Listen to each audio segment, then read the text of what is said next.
find their form. Rio Grande Valley and HEB Park set to play host to the USL game of the week. RGV well below the playoff line, but coming off an important win. San Antonio, losers of 4 in a row, hoping that maybe the South Texas Derby is exactly what they need to get their engines going again. Alongside former German pro Devin Kerr, Mike Watts alongside. This RGV team maybe has found their mojo of late.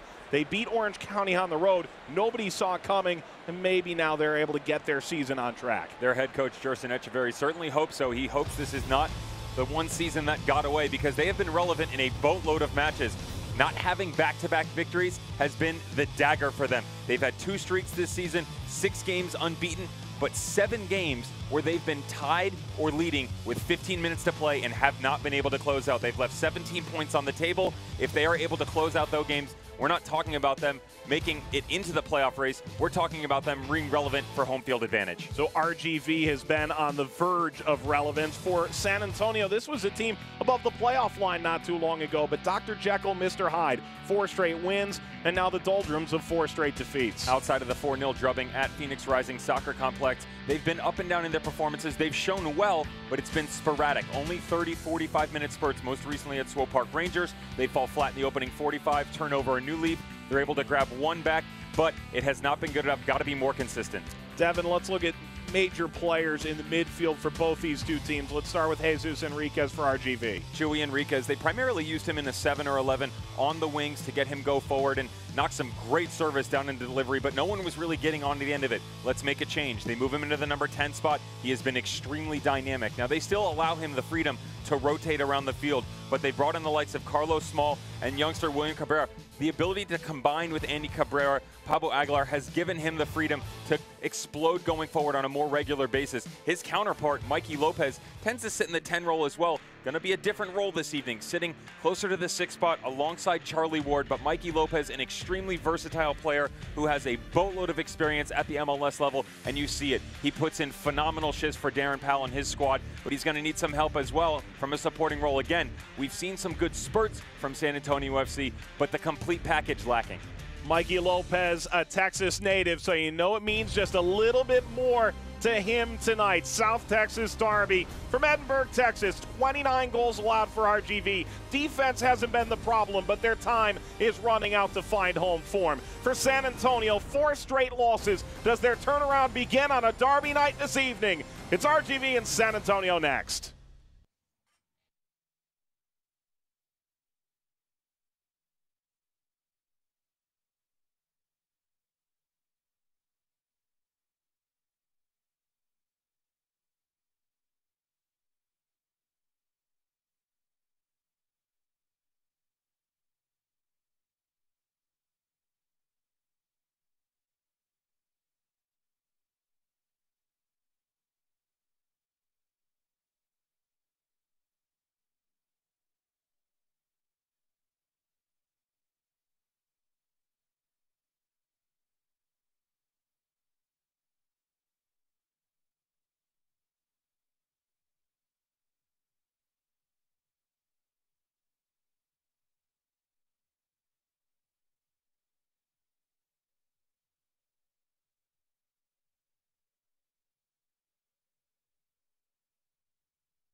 HEB Park, teams taking the field. Rio Grande Valley sit 15th in the Western Conference, San Antonio 10th, both trying to make their playoff push. With Devin Kerr, Mike Watts, let's take a look at the RGV lineup. Devin, we knew there'd be changes, 7 in total.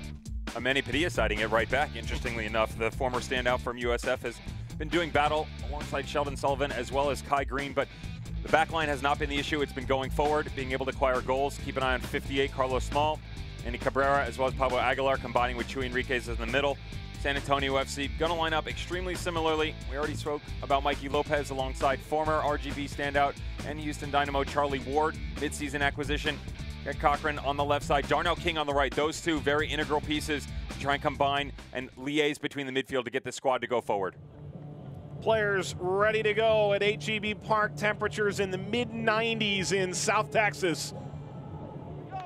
A real Donnybrook expected here tonight. The South Texas Derby, RGV FC and San Antonio FC are underway as both teams in desperate need of 3 crucial points.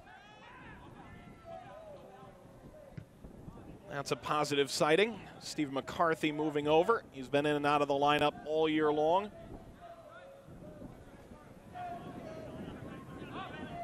They're looking to get him maybe a game a week right now until he gets his feet totally back beneath him. Zontiveros.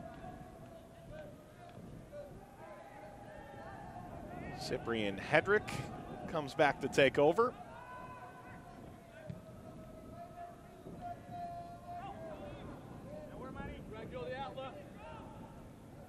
Back by Gordon and Charlie Ward, former RGV player.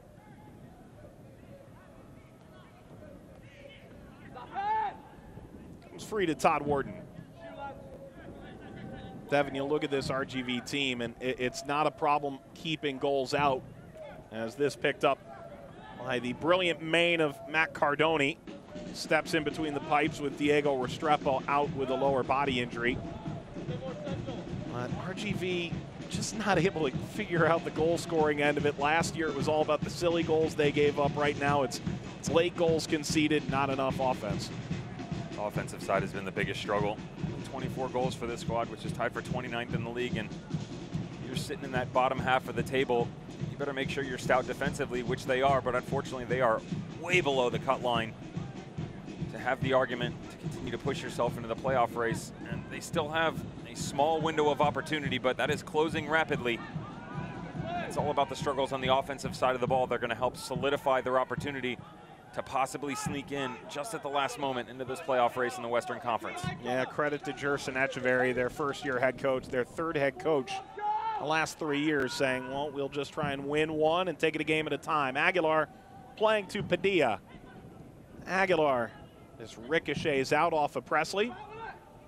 And Aguilar is taken over again, taking it from Lang. Sets it up for Enriquez. Enriquez on his right! Always one for the big occasion. Chuy Enriquez, his 5th of the year. And ever the celebrator.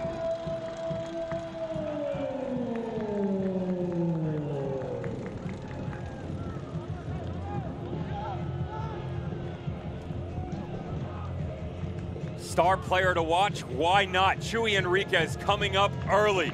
Excellent ball movement by RGV. The Toros dancing right at the top of the box against the traveling San Antonio squad. Chuy Enriquez brings it into his feet, has one look up, and the patience and the wherewithal to cut it back across his body to go towards the far post and challenge Matt Cardoni. Cardoni can't get down to it. It's an excellent start for the home squad. Enriquez, when he arrived, said, watch for goals and assists and celebrations. And Jerson Echeverry, stone-faced as ever, his team picks up an important goal there.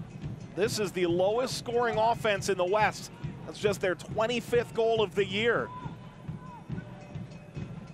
And it sets us up to exactly what we talked about pregame. Sometimes they do get the early goal, and then they fail to hold on to it at home. They have not lost when they score first.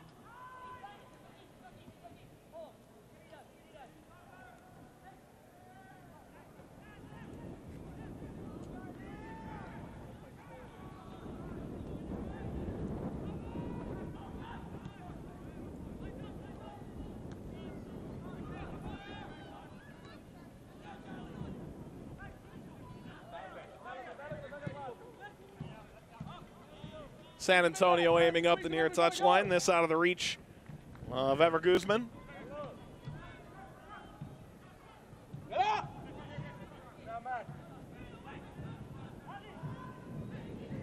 Wharton playing down the middle and Jorginho James pushing ahead. And Dev, there are some similarities to past year's teams. Obviously, Jorginho James is a bit of a destroyer, and Todd Wharton's been around the block with this group as Wharton played through. And the flag goes up for offside. But you look at San Antonio, they've got Escalante and Charlie Ward and a bunch of pieces that have made RGV so strong in years past. It's a very unique situation that lays in front of RGV, where they've got maybe more guys familiar with their program on the other side of the table than their own. Still can't believe that some of these guys are no longer with the Houston Dynamo or the RGV organization. Kyle Murphy, Charlie Ward, Escalante, you've already brought them up, and such dynamic players that were mainstays for those squads over the past year and a half, 2 years. And asking Darren Powell about that, I said, you know what was the reasoning behind some of the departures for those players? He very politely said, you know, I just don't know, and I think it was smart by the manager to kind of keep it under wraps a bit, a tad protective of his players as a new opportunity arises out of something that just didn't work out for all three of those guys. But Kyle Murphy was the big one for me. It wasn't necessarily that he got a new opportunity. Lang showing his speed, cutting it back. Presley! And it gets knocked aside by Nico Corti. It's that he was the only one of the three that was not playing. And to not even be on a squad whatsoever, that's astounding. A guy who produced over the course of 2 years double-digit goals, some solid assists as well, as San Antonio tries to get on the act early on. Connor Presley trying to pick out that near post and challenge Nico Corti back in between the pipes. Just not having the opportunity to get reps on a regular basis was astounding. I said to Darren Powell when they acquired him, how is he available? He said, you know, we felt the same way. He said we got to take an extended trial with him because he was a free agent. He was just around. As Cardoni drives it away.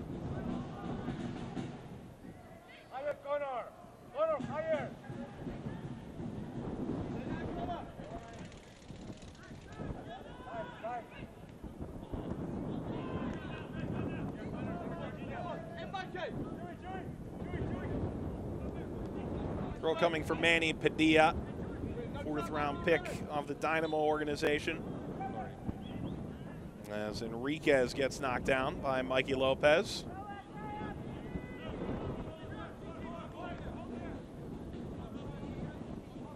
Well, there's your goal scorer, his 5th of the year, to go with a couple assists in his 15th start for RGV. He was playing with Tijuana's B team last year, and Tijuana really not finding much use for the dual U.S.-Mexico international.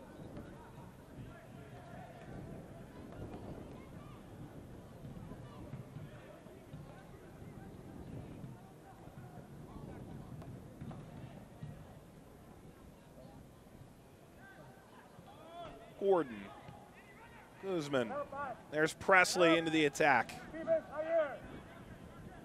Swiped away, but taken back off the foot of Sheldon Sullivan. Taveros got stripped. Gordon cutting it back. Lopez, rebound comes free, and how did that not get in? Maverick Guzman, Corti did enough, and then lucks out at the end. Better response from San Antonio FC. The sure-handed man from Stanford, Nico Corti, bobbles this right in front. Gordon plays a good ball back across, and the deflection coming off Guzman. Guzman's got to be Johnny on the spot in this situation. Hold his run a touch, give himself an opportunity to get a second look in situations like that. Have to be impressed with the trailing run by Mikey Lopez as well. Exactly where the midfielder should be. Corti, you mentioned, a real winner at Stanford, but only started his senior year. He waited a long time with that phenomenal Cardinal program. He's won championship after championship. Must be nice to be a 3-time national champion and only play 1 season. the year he did play, 14 shutouts, a Pac-12 record. So turns out he was just gradually improving like a fine wine. This will come to Cardone.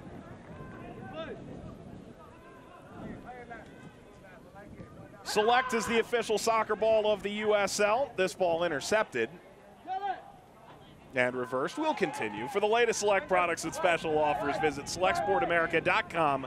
Receive free shipping on orders over $50. Gordon gets it right back. Gordon. This will bounce out to Presley, who drives it across. He was in an offside position. We've seen San Antonio, since the goal in the 3rd minute, really step into the game a little bit more. They've impressed the last 5 minutes. And Darren Powell, I think, is trying to figure out why the flag was up at all. On this stretch, the 4-game losing streak. Swope Park Rangers, they go down in the opening 10 minutes. Phoenix Rising, open 20.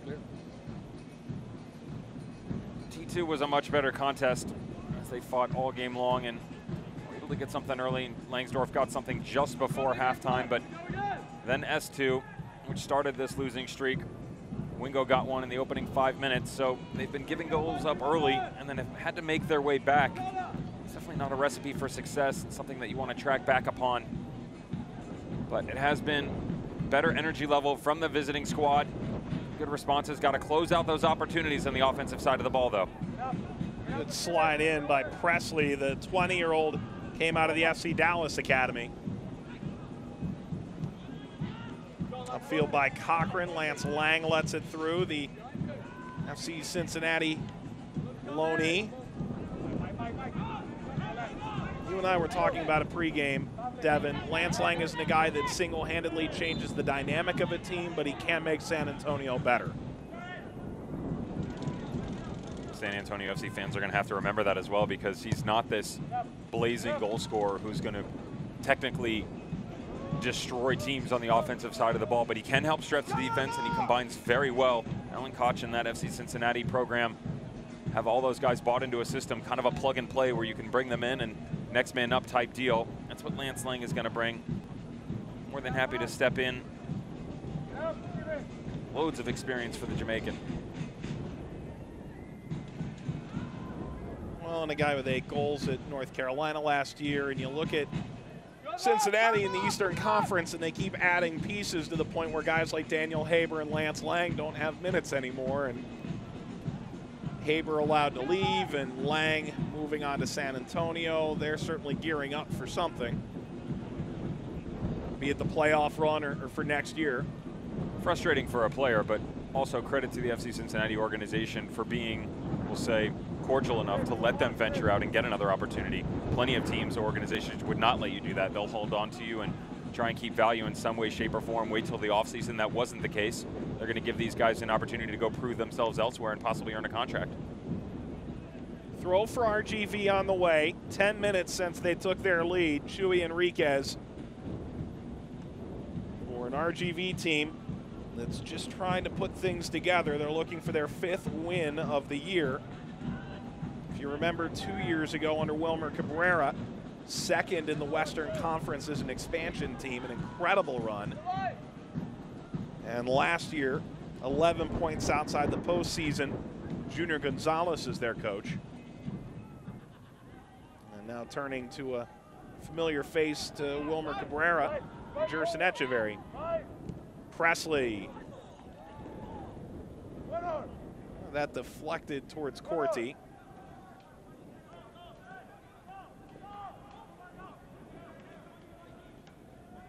Corti injured his knee as a freshman at Stanford, then waited 4 grueling years. Just the 6th goalkeeper all time to not allow a goal in a postseason run to a championship. His numbers at Stanford are so good with the limited time frame. It's the only question for the records are whether or not he qualifies through games played. I like what Jerson Echeverry said as well, is that he's a guy who doesn't really ask a massive amount of questions in terms of the grand scheme of things. He wants to learn, consistently evolve his craft. And he doesn't question you in the sense of being difficult. He just questions wanting to know, okay, if I shift this direction, why do you want me to go there? If I'm going to distribute this way, why am I going to do it in this manner as opposed to what I learned at Stanford? So always looking for that positive reinforcement from his manager. Jerson Echeverry said he's one of the best goalkeepers he's ever worked with. These Stanford guys. Brainy bunch, them. Cochran nutmegging back to McCarthy.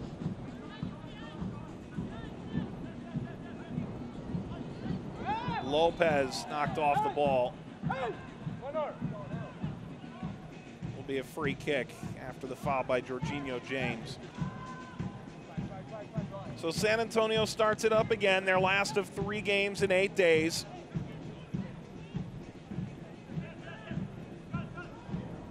Closing in.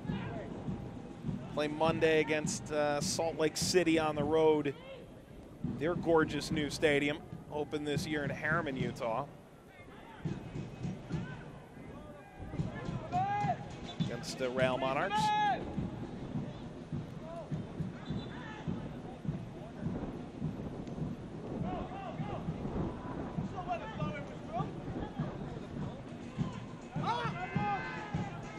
The pressure came from Presley, forces the ball out to touch.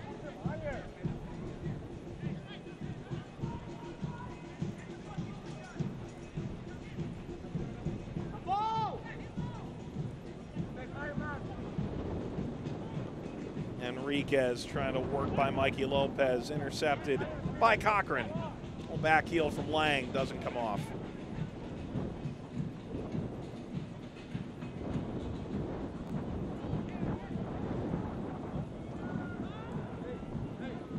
Something that's not going to show up on the stat sheet, but veteran Stephen McCarthy tracking young Andy Cabrera right across the middle of the pitch, the 17-year-old trying to make a run into space there and combine with the guys of RGV coming out of the back. McCarthy just giving him a nice little forearm shrug, push him off his line. Ball slid across by Aguilar and deflects out to Presley. He doesn't have the blazing speed or the physical ability of a Sebastian Ibeagha, but McCarthy was just as key to their defense last year, which made it all the more crushing. He's been dealing with injuries all of this year. Well, as a center back, the biggest thing for you to be able to do, number one, is communicate. That is the massive thing that is a must in that system. Number two is your vision and being able to read, because outside of the goalkeeper who's behind you, and even that you could argue because he's so far back, the center backs have the best view of the entire field. They are the generals who can pull the strings to get everybody going exactly where you want. And at times it's just an angles game where you can step up a touch this way or that way. Like you mentioned, it's not necessarily these foot races where the speed comes down to it, but your just ability to read the game and adjust appropriately at a moment's notice is why Stephen McCarthy has had such a successful career. Wharton back to his feet. He got knocked down a moment ago. Gordon couldn't get enough on this, and RGV takes over the 18th minute. James away from Gordon.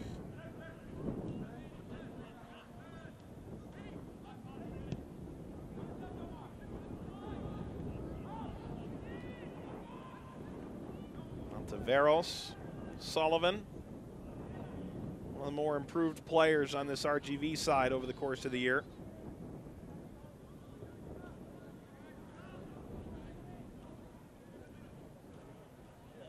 Sullivan, a guy who played at UVA and was the left back on that 2014 College Cup winning team that included Wharton and a handful of other guys playing in this game. Smart by Darren Powell to move Omar Gordon over to the right side, and he's either up top in the 9 on the left or on the right, but with the acquisition of Lance Lang, it gives him some flexibility a little further down the line with Omar Gordon, and now he can challenge him against Sheldon Sullivan, who possesses some massive streaks in him of speed. Likes to get up and down that left-hand side, always involved in the attack going forward. Manny Padilla on the right tends to be a tad more reserved. Although typically we've seen Nico Perea playing out in that neck of the woods too. We're a little surprised not to see him on the night. Guy who comes in leading the team in a massive amount of categories. Top 5, 10 in almost every single one. Third in minutes and passer rating, efficiency, all of those metrics. Big for a holding midfielder. Wharton, Cabrera. Cabrera goes down. It was stripped away well. And Cochran pulls toward the touchline. Well, Lopez trying to get this offense kick-started for San Antonio. Further now by Ward. Now by Ontiveros. Devin, I think everybody's wondering what's missing right now from San Antonio that takes a good team to a great team, a team in 10th to a team that could easily be in 4th, 3rd, 5th, that middle area of the table without that much difference. Just small decision making. We saw a lapse in judgment by Ever Guzman off the chance of Mikey Lopez, who drifted right around the penalty mark and got a shot off. Ball from Presley, brought down by Guzman, back. Well, decision making maybe on the spot again as Lopez sends this way out. Same thing. Just before Lopez, right around the penalty mark, Corti bobbles it. Guzman can't finish it off. This one gets to the byline. Good ball swung in, and then as it's laid off here, Mikey Lopez thinks that the challenge is coming, leans back a touch, maybe hurts some footsteps. But leading into that play, as they're coming down into the offensive side of things, they're transitioning over. Lopez sprays the ball outside on the right. Connor Presley had drifted out there as Omar Gordon came in. Needed to ask for the ball back right away because Lance Lang had about 30 yards of space wide open in front of him. So if they can just communicate a touch better, it's that decision making. Ball comes back inside on a one touch and then immediately gets sprayed out. That opens up things down in the channel for this team to explode, and that's just not what we've seen from them over the past 5 or 6 games. It's Gordon. Presley tried to loft that into space. Watch out for the speed of Carlos Small, who came in from Arabe Anito. Small drops it back. The cut, the shot, deflects up and over. And RGV nearly doubled their early delight. Pablo Aguilar looking for his 3rd goal of the year. That's exactly why they brought Carlos Small in, to stretch this game, give them another dimension. It's exactly what he's been able to do since his acquisition. I'd like to see Aguilar put this on frame and really try and challenge Cardoni, though. Sometimes tricks are for kids. He takes 2, 3, 4 touches. All he needs to do is just put one on frame and really give himself an opportunity to find the back of the net. It's Wharton. A glancing header. There's an appeal. The referee goes unheard. Wharton drives this over. Little clip from Lang. Small. Lang able to take it away. And, well, maybe this is San Antonio at their best. Gordon charging forward. Slips it through for Guzman. He's onside. 4 white jerseys pouring toward the 18. Driving the attack toward Lopez. Intercepted and driven away. Lifted long. Small scored on a free kick last time out. This time brings it down. Small driving. And it's picked up by Cardoni. The USL's official Twitter feed keeps you up to date. News, live game updates, and highlights from around the league. 24/7 you can follow at USL. Plenty of action tonight around the league. Indy 11 is already on the board against Pittsburgh Riverhounds, so if you thought Pittsburgh was in for another shutout, you are sorely mistaken.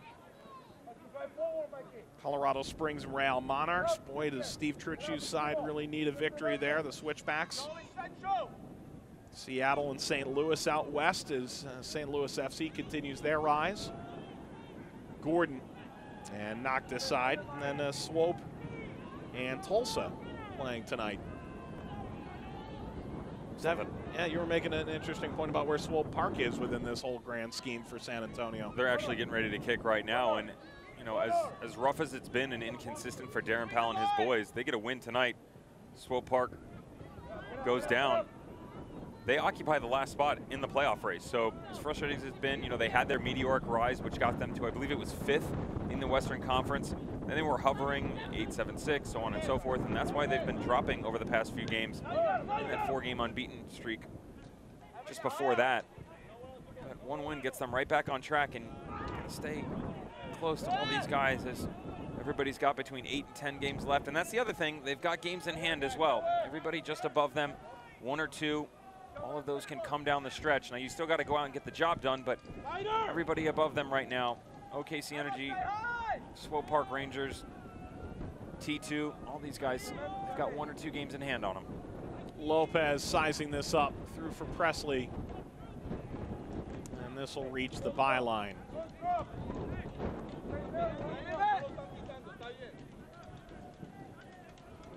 All this in contrast to a year in which San Antonio started 14 games unbeaten last year. Were the toast of the town nearing the midway point of the season.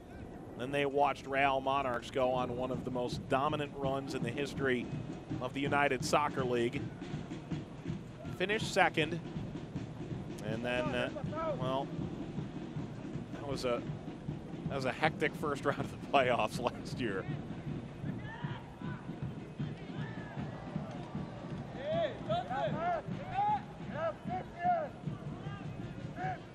Presley, this is out of the reach of Omar Gordon, the Jamaican international.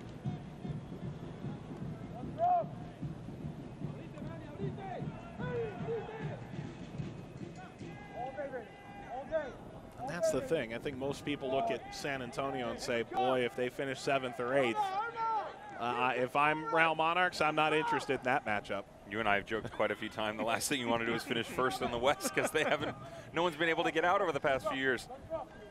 Championship or bust, right? Real Monarchs having another great season, trying to chase down that regular season title. FC Cincinnati are in some kind of form, finding ways to win no matter what. Presley, creative stuff. Lang. Well, referee waving things onward. Nothing doing here.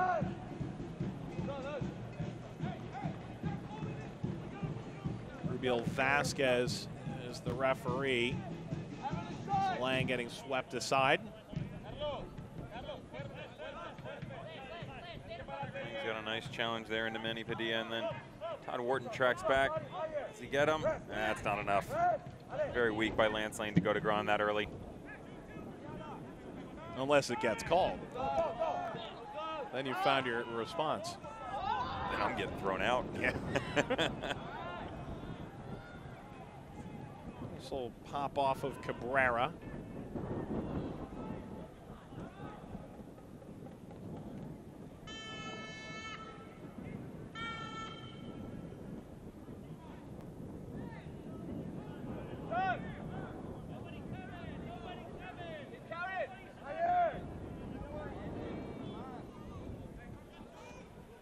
Overlap comes from Cochran. Lang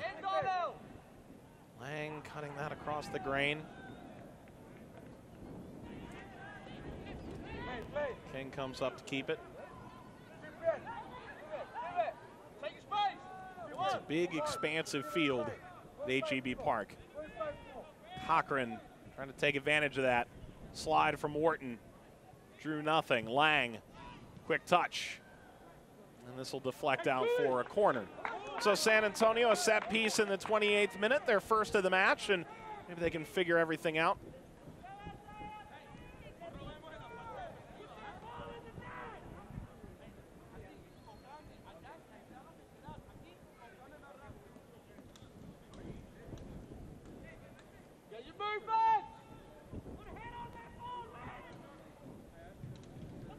We know McCarthy's tall. That part's easy. Ibiaga was a great choice on these last year. Off the restart, this will get over McCarthy. Would have needed a step stool to catch up to that. Well, we talk about the coaching tenures, 3 different coaches in 3 years. Wilmer Cabrera, now the head coach for Houston after a great run the first year for RGV. His 2 sons playing for this team now. So you see Andy or Wilmer Andres Cabrera there, and David Cabrera playing as well. Jerson Echeverry played with Wilmer in Colombia, knows him well over the years, has coached with him, around him, and he says when you see the 3 Cabreras walk, it's stunning. The stride they have is similar. And the 2 Cabreras on this team, Devin, I think, have bright futures, and Jersenet's very, very excited. He's loved the ability to, obviously on a personal level and now professional, watch them grow as well, seeing them from young children and babies come to fruition all the way to young adulthood. Lang, that's off the side of the net and out, so it's a goal kick.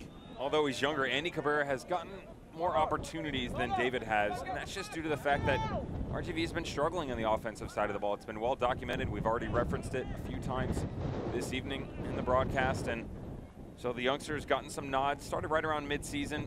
David just coming in recently, and when we asked him about that, he said, look, I'm loaded in the midfield, and on the defensive side of things, we were good, but David showed very well recently. They had an exhibition match, and was able to go in, put in a good form against Santos. They had a lot of games in hand and needed to give opportunities to different guys, so that's why you started to see the looks from some other players. It's got to be awesome in general to get a look at the professional level at the age of 17, yet alone alongside your brother. Ooh, Carlos Small got knocked hard here. Head-to-head contact on a 50-50 aerial ball. Big Stephen McCarthy coming over the back. Two guys both over 6 foot tall, just challenging in the middle of the field as transitionally RGV tries to get something going. We've had a lull here between the two squads in which they both are really struggling to find form. Now, Devin, if you remember, Chris Tierpak played with San Antonio. The year before that was Swope Park Rangers. I got a chance to ask him about the headband he wears. It's called a full 90 headband that protects against concussions. Tierpak had had a few. McCarthy wears a similar apparatus around his head. A headband is probably selling it a wee bit short. It's not quite the Peter Cech level of headgear, but it's not far off. They're getting there, huh? Yeah. Eventually, it's like, you know, the Las Vegas Golden Knights kind of helmet, like a, you know, kind of thing you spar with, but not quite this. As both McCarthy and Small still being attended to. RGV scored in the 3rd minute of play. Shuey Enriquez and RGV putting this together with perfection. Love the combination play. Everybody getting involved on the exchange right at the top of the box. Cabrera, Aguilar, back to Shuey Enriquez, who just possesses so much patience. A lot of class in this situation. Easy to just fire off the first time. Instead, he pulls it back, resets, keeps Cardoni guessing, and opens himself up a window on the far post and just tucks it away. You know, the Jerson Echeverry thumbs up is so counter to the Jurgen Klopp running around like a maniac or the Alan Pardew dance, or I mean, that was polar opposite from how many coaches handle the opening goal of a game. Not just a thumbs up, he didn't even get off the bench. All right, good job. Now get back over there and get me another one. As Enriquez off to a good start in this one. He celebrated a lot more fully than Jerson did, as Carlos Small continues to get looked at here.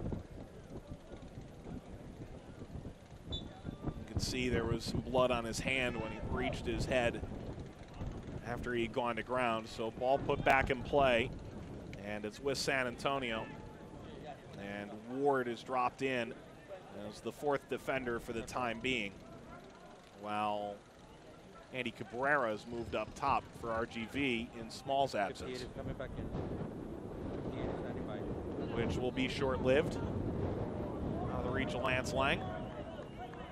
Watch highlights from every game of the 2018 United Soccer League season. Stay up to date. News from across the USL. The league's official Facebook page is facebook.com/USL Soccer. Small knocks it across, just a little backheel flick onward as Aguilar had started that attack.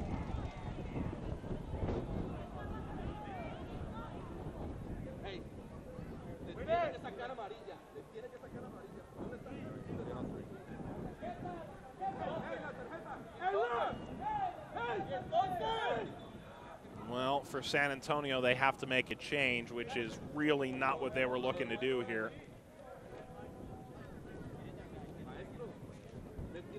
You think about where maybe they're the least deep right now. Ryan Felix still isn't quite ready. Seth comes on, a forward by trade. And he replaces Stephen McCarthy, who just had that head-to-head knock with Carlos Small. Seth played with Phoenix and San Antonio last year, Colorado a couple years before that, and for the 5 years prior to that, Pittsburgh.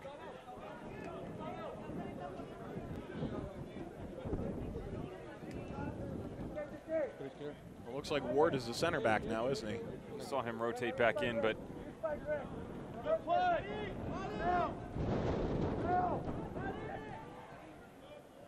Gordon. Ball behind Presley, drops down for the turn.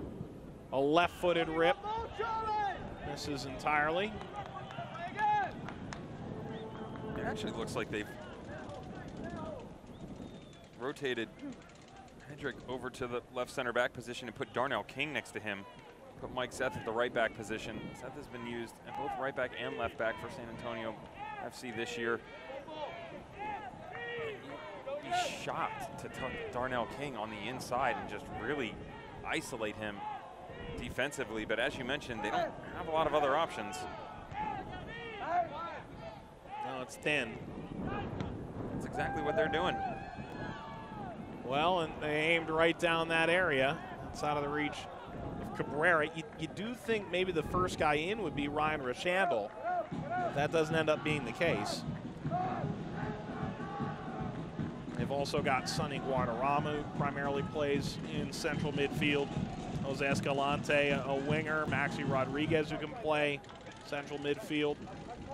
And Kyle Murphy. Mikey Lopez showing good wheels here.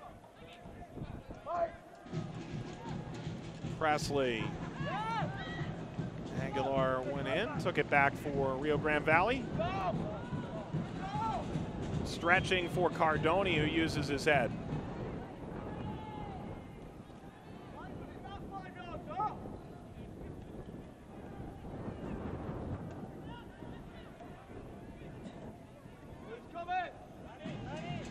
RGV has the notorious distinction having more draws than the other two results combined at home. I mean, genuinely, that's staggering. 3 wins, 2 losses, 8 draws at home. And look at their season. It does feel like death by 1,000 paper cuts if that's the way they go out. Up until recently, their Portland game, they hadn't lost since almost opening day. Small slip through, bounces off Hedrick, keeps it alive, plays it out in front, looking for Cabrera. It'll be a corner on the way.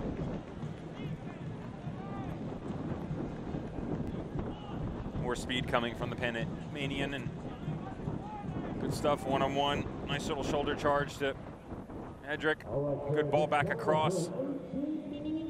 Difficult for Andy Cabrera to really frustrate Greg Cochran. Cochran had great positioning in that situation.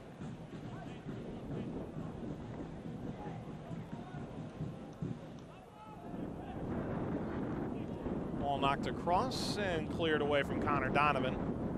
Aguilar. Good slide by Presley. And there's numbers here growing for San Antonio into the attack. Lang cutting it across. Gordon brings it down. Gordon runs out of real estate and Wharton knocks it out.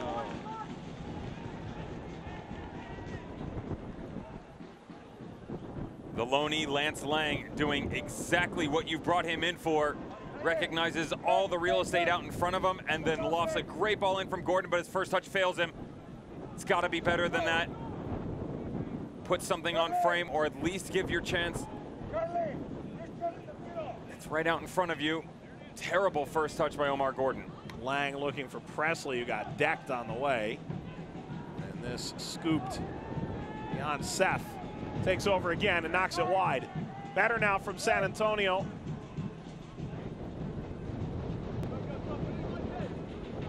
Slide in from Seth.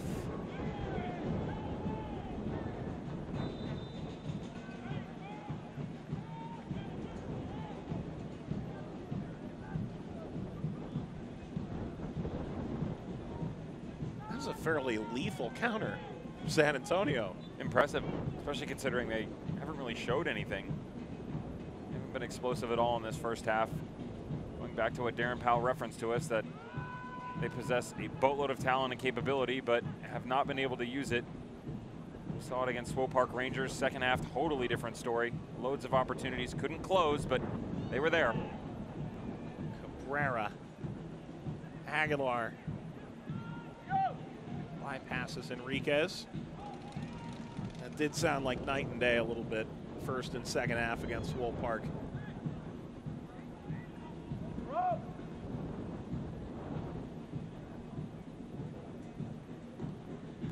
The outstretched boot. Cabrera. Oh, it's turned over in the back. Terrible mistake. Guzman, Lang.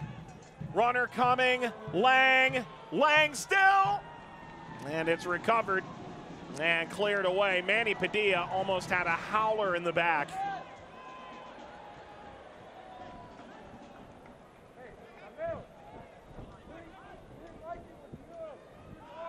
And RGV is entirely now off the hook. This all goes back to decision making. San Antonio FC, good job by Guzman holding it up, waits for Lang right here. Needs to pick his head up, needs to have communication with the trailing run by Connor Presley. He's wide open on the far side of the pitch. Has plenty of room for a ball to be laid off, let him run onto it and have a crack at goal. See if you can beat Nico Corti. Instead, it's a makeshift opportunity that ends up with RGV backtracking behind the ball, doing a good job defensively, remaining compact after the transitional play.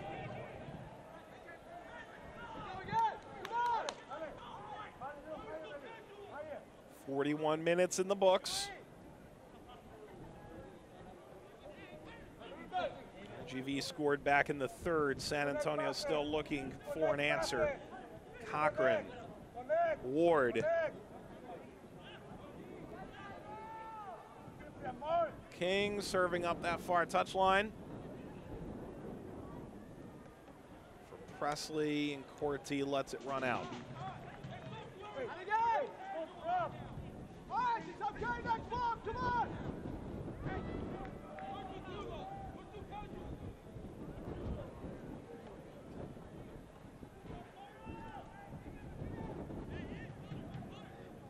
Gorgeous venue, deep south of Texas.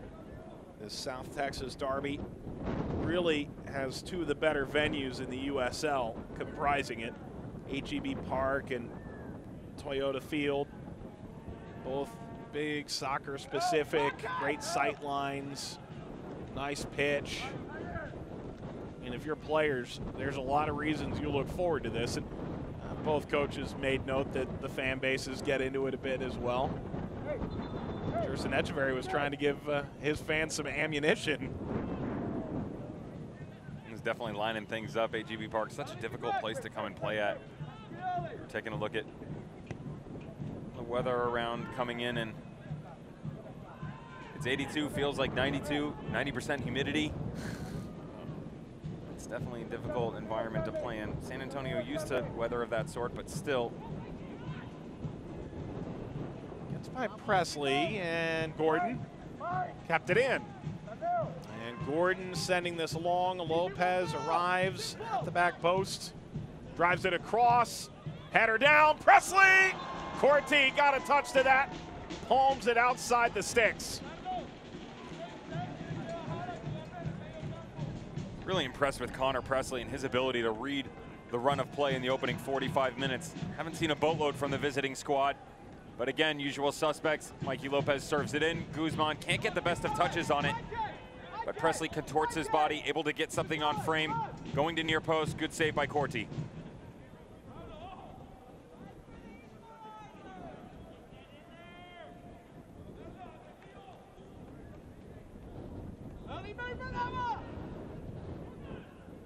Corner for San Antonio. Rising up, Seth. And that gets out. Well, if you're RGV, what are the takeaways from this first half, Devin? You can see in transition that San Antonio is having a lot of trouble tracking them back. When they use that speed, knock a long ball up to Carlos Small and allow the supporting troops to come in behind, it's been very difficult for San Antonio FC to follow suit and figure out exactly where the pieces of the puzzle are going to end up. You go the other direction for San Antonio FC. It's been difficult. No real momentum, very streaky play. Similar to what we've seen in the past couple matches. I'm sure Darren Powell will be very quick to pick that out to his boys in the locker room come halftime. Be curious to see if he might be interested in changing into a 3-back system. They've used it a few times this year, not regularly, but it'd be an easy way for them to kind of counteract what's going on. Go to a 3-back, either a 3-4-3 or maybe even a 3-5-2. Congest the middle to slow things down with these transitions that are going on by RGV. Kind of bypass the long balls that are going up through the middle that we've seen through Carlos Mull, because not everything has been in the air. There's been a lot on ground as well. And then you also bolster your offensive side of things, allowing yourself to have more options once you do get into the final third. This will run out 2 minutes at a time, separate us from halftime.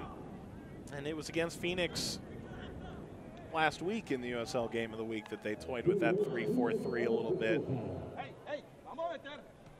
Felt like they were also managing for the Swope Park game, and part of this, Devin, is I think you and I both felt they could have made a personnel change and seen where that would take them. In the end, that didn't happen until the 60th minute. Well, San Antonio's already lost the ability to make 3 subs with McCarthy going out and Seth coming in, so it limits them a little bit more even than usual.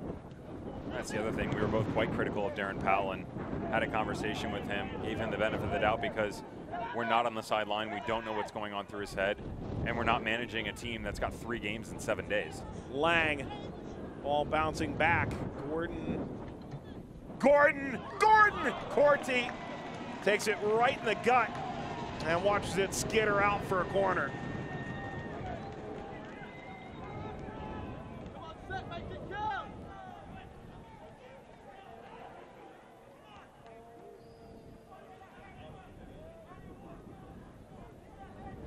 So Lance Lang will make his way over.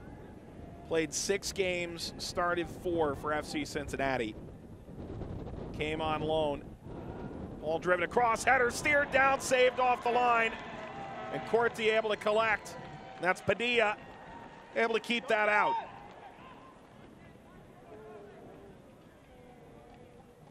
San Antonio lobbying to the head referee that this may have gotten across the line just before Lance Lang again. Transition, Gordon, not been impressed by his first touch all night long. It's failed him quite a few times, but it does make its way back to him. Again, number 27, Connor Presley, Johnny on the spot, making the most of his opportunities this evening. Well, we've reached the halftime whistle. RGV an early goal, and Devin, San Antonio at times explosive in transition, but not nearly enough to unsettle this RGV team at home. That's been the issue for them, hasn't it? Much too inconsistent. Darren Powell and his boys are capable of so much more, and we've seen it from them as well. Remember, they were one of the few teams that's been able to take down the Real Monarchs this year. RGV found offense early, didn't find it often, but still carrying the lead to halftime. The South Texas Derby has reached halftime. And, well, tempers flaring. Dance moves, well, better from Chuy Enriquez than they were from the mascot, thankfully, as RGV has a 1-0 lead, a 3rd-minute goal. Highlights, stats, and more after this timeout.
Halftime, Devin, I think this is a decent way to spend your halftime intermission, no? Teasing me? Yeah, yeah. No bubbles on that pizza. That was done to perfection. And just enough pepperoni, too. Here's the upcoming USL Game of the Week schedule.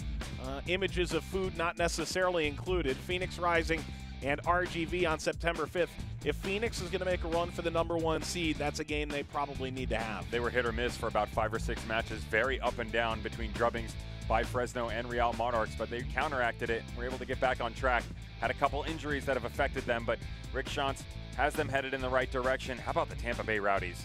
Neil Collins just struggling to figure out what they are going to do, and they are on the brink of elimination from the playoff race. And Richmond and FC Cincinnati, who knows, by September 26th, we could be talking about Cincinnati locking up not just home field advantage, but maybe the Eastern Conference crown in their final year in USL. Plenty from Week 24 that was great, plenty from Week 25 that's going to impress. As the lights are on here at HEB Park, it's 1-0 to RGV FC. Let's take a look at some of those top goals, top saves, top moments from the week that was.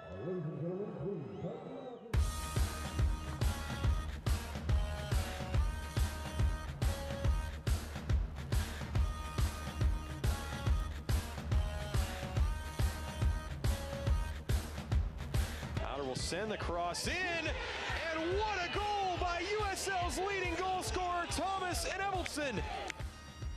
Lancaster, and it's 1-0 to Louisville City. Rio. Have not drawn a match as Langsdorff has found the back of the net and leveled the tally in the 79th minute, his 14th goal of the season. Vega. Vega! Devin Vega shooting. Goal! Mendiola! Big launch with the right! Oh, Steinberger, second opportunity! Welcome to North Carolina FC! Zach Steinberger has tied it at 1! He has Dabo! Big try! Bingo! Mohamed Dabo! Cross goal! And the goal by Bustamante. And Fresno may indeed sneak out of here with a point. Hoffman outside the 18, shot! Goal! Goal! Goal! Looking forward to Hoffman, goal! The brace! Justin Davis! That's a great goal! King steps up, creating the turnover, and the finish! Nanko, save made by Pickens, follow save, and a devastating goal by the Bethlehem Steel. It's in! New York have tied it up, it's 4-4. Oh, Reeder saves it! An impressive save! Saved off the line, Lubin! But it's swatted away by Cohen. Derek producing a fantastic diving save, and it's Tyler Derrick again, who's had an incredible performance. Saved by Restrepo! Not once, but twice! Shot pushed away by Lopez. Oh, and what a save by Marcin Kowski. He gives it a strike off Cardoni. Arduro with the big shot and a great save by Newton. And a save by Matt Pickens. Great save as Eric Dick got a hand on it. Fantastic save there from Laurent.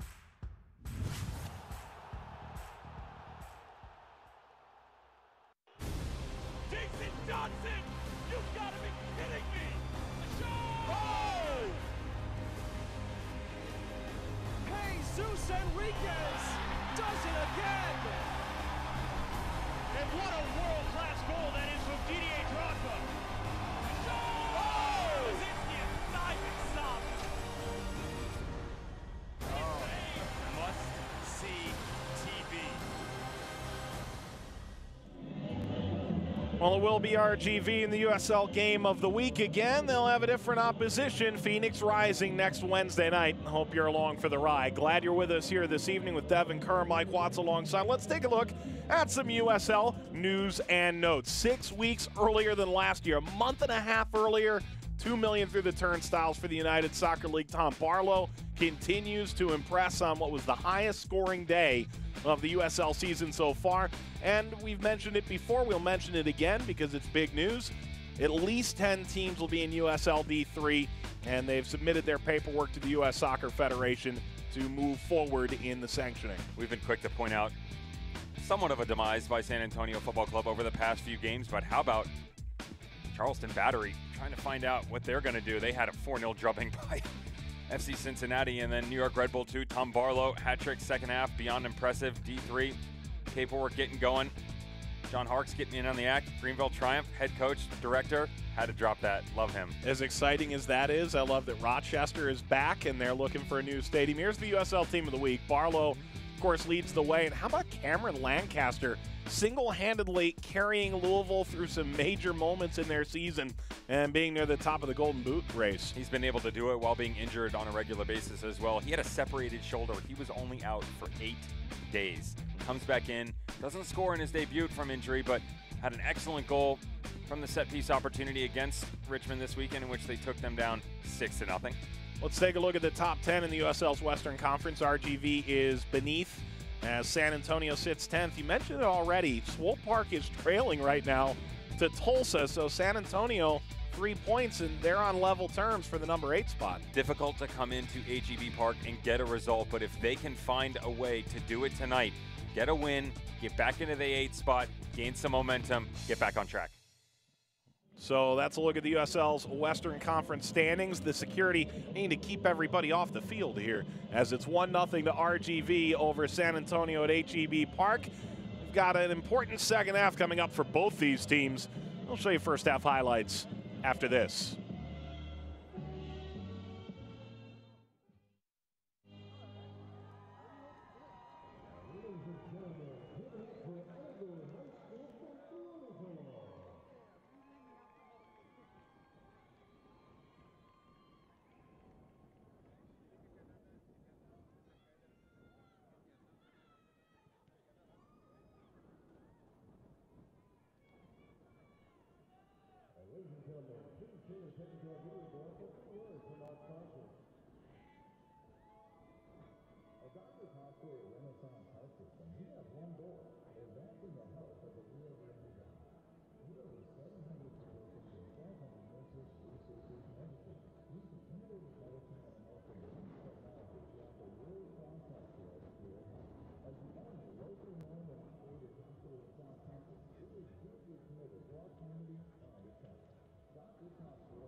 RGVFC in San Antonio. South Texas Derby underway from Edinburgh, Texas.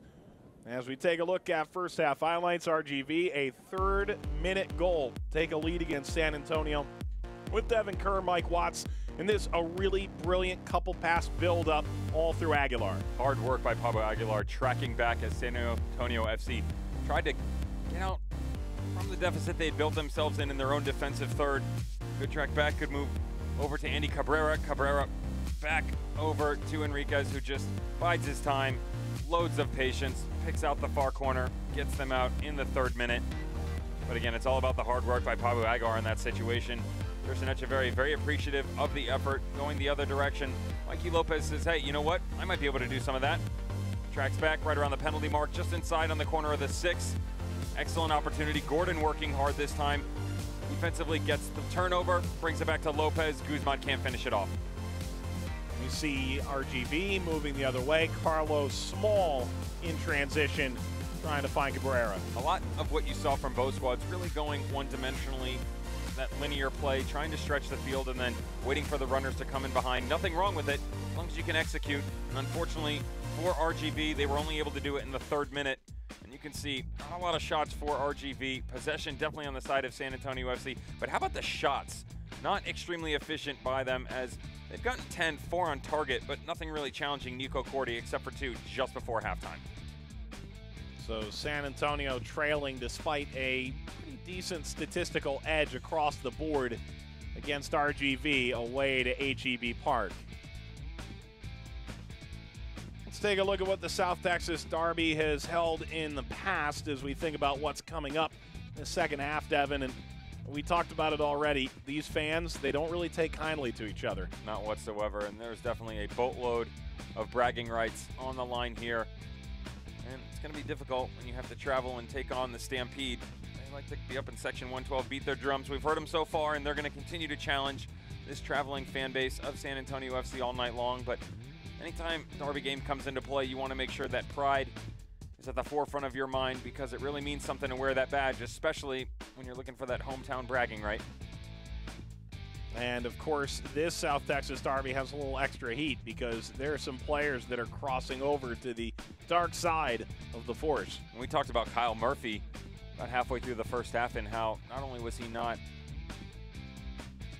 with RGV any further, but wasn't even on a team. So they scooped him up, brought him in. Charlie Ward no longer has the opportunity with the Houston Dynamo organization. Darren Powell more than happy to step in, and Jose Escalante, they got on him right away, and he's been streaky as well. Very impressive playing in that 11 spot out on the left side. Seen some set piece opportunities as well, but they could get all 3 of those guys alongside Mikey Lopez, same page, same time. Watch out, force to be reckoned with. And Escalante on loan from the Honduran giant Olympia, so big name there behind Escalante. Let's take a look at what's coming up for RGV first. You mentioned that USL game of the week. They're at Phoenix Rising. It should be near a sellout, as it typically is, the Phoenix Rising Soccer Complex. But if we're talking about taking this one game at a time, San Antonio, tough competition. At Phoenix, as difficult as it gets. Then the league leader. Well, RGV really does have to take this one game at a time if they're going to try and make a run to the playoffs. As much praise as we've given them being relevant in matches, they just haven't been able to do anything when they go on the road. 12 total matches, only 1 win, and only 4 ties. We talked about how many times they've marked at home, but just haven't been able to get it done on the road, and they're going to have some very difficult challenges coming down the stretch here. Take a look at San Antonio FC and exactly what they're going to have to deal with. Doesn't get any easier. Right around the corner at Zions Bank to travel and deal with the Real Monarchs. Then Phoenix, you'll get a touch of a break with Tulsa Roughnecks, who are currently leading Swope Park Rangers, but then it's going to close out with 2 guys, Swope Park Rangers, St. Louis, fighting for a spot in the Western Conference playoff race. And you say a break, but you still have to go to One Oak Field in Tulsa. That's nobody's dream scenario either. As Ward, one of those guys crossing picket lines between these two. It's the white-colored jerseys for Roadside San Antonio. It's the orange and black of RGV Toros. Can San Antonio find an answer? Unlock RGV. Not the best of starts as Wharton carries ahead. Wharton swerves this off frame. Well, that's RGV storming out of the gates. Immediately, you could hear manager Darren Powell screaming, "What are you doing?" coming out very flat for the visiting squad. Todd Wharton says, "No problem. I've hit him from here before. I can do it again." Darren Powell is 3rd year at the helm, the only coach in San Antonio history. And look, one of those guys in the league, and it's not that we dislike talking to certain coaches, but he really lets you behind the curtain. He's really impressive to talk to. You and I have both taken a ton from our chats with Darren over the past couple of years. Gordon by Presley, nobody home. I think he knows there's a little bit of pressure on here. This is a San Antonio team that, look, Spurs Sports and Entertainment gets into things to win championships and nothing else. They do it the right way, but they're still there to win. All lifted long. This will hold in, ultimately get deflected out. It is a corner. All goes back to the fact that they've also shown their relevance not just in the league, but in the Western Conference. Year in and year out, consistently finding ways to make themselves available for playoff time, and they're hoping to be able to do that again this year. Plenty of talent on the pitch, as we've referenced quite a few times, but everybody just not on the same page, unfortunately. Ward swinging for Lang. Hit away by James, over the top by Lopez, and while Hedrick was in unfamiliar territory. Guy who lived in the Houston area from 9 years old on. Former draft pick of Sporting Kansas City, and guy who came from Cameroon with a unique language and a unique style of dress. And well, they just love him in San Antonio. They loved him at Oklahoma City. Consummate team professional. To start describing myself like that. Unique language, unique style of dress. It's a perfect way to put it. Born and raised in Nebraska, grew up in South Florida. But you weren't as well loved on your teams as Sip is with his. Yeah, there you go. You're loved on this team, Devin. There you go. Yeah. I think it's opponents that really hated you. Yeah, 100%. No free real estate with this guy. 3 minutes into the second half with RGV ahead by a goal.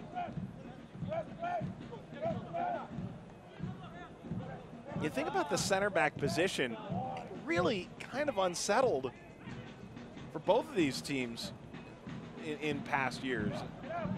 McCarthy's injuries, and Ibiaga goes, and look at the center back position. Ontiveros wasn't much of the equation previous. Good run forward here. Presley is there! Presley for San Antonio makes it 1-1.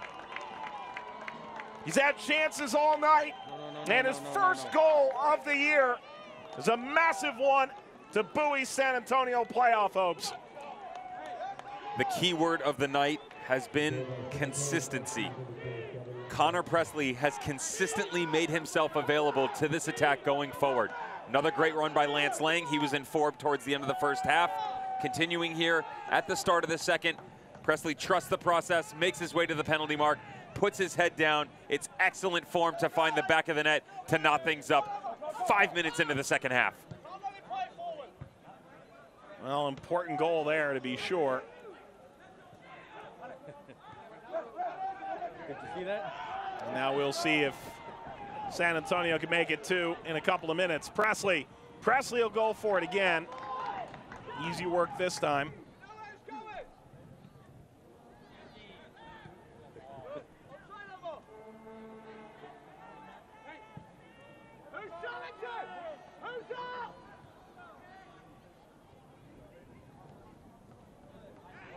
So the 20-year-old Connor Presley gets his first professional goal. And we have goals 3 minutes into the first half and 4 minutes out of halftime. The run coming from Guzman, shifted aside, played across by Lang, ball brought down, lifted. Gordon.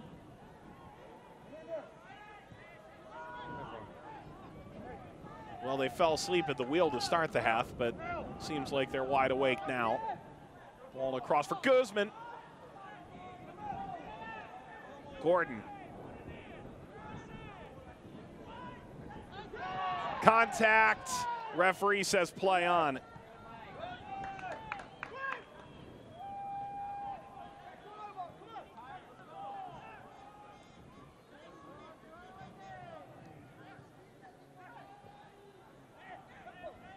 I think that's going to be one of the more enticing parts of this San Antonio team for years to come, is how they're taking to the youth aspect of building this organization. Guys like Presley, who maybe didn't start with San Antonio, he's been around the block elsewhere, Dallas organization, but they've got a coach that's really interested in developing an organization top to bottom in Darren Powell, and I think you and I both were intrigued by how he spoke so highly of it.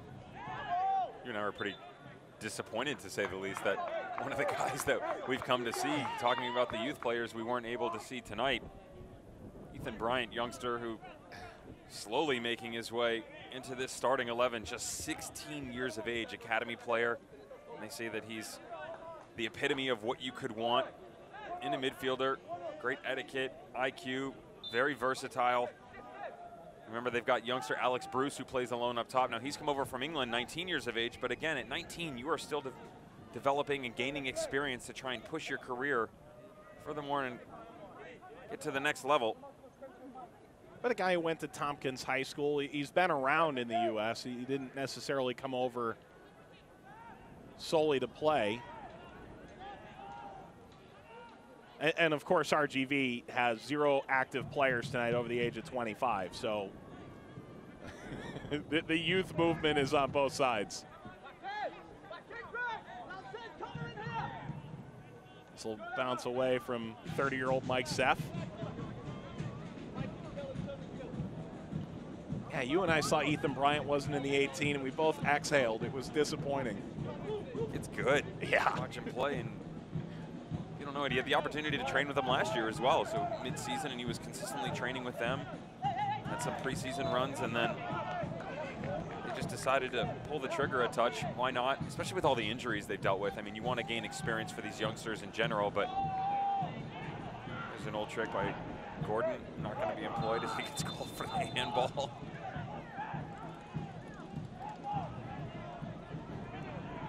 Played with a guy growing up who did that every single time he touched him. Go down and grab the ball? To ground immediately, grab the ball. Well, because let's be honest, it's either a handball or 90% of the time he's just going to go, well, it must have been a real foul because he grabbed the ball. 50% of the time, it works every time. This is, well, way, way out. By the way, we talk about Darren Powell and developing these young players, and he's got some game himself, too. So here he goes. Big time stuff.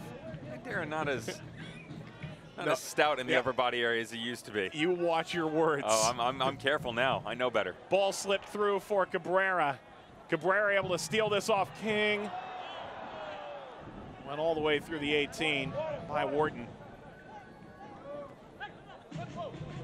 Gordon reverses away from Sheldon.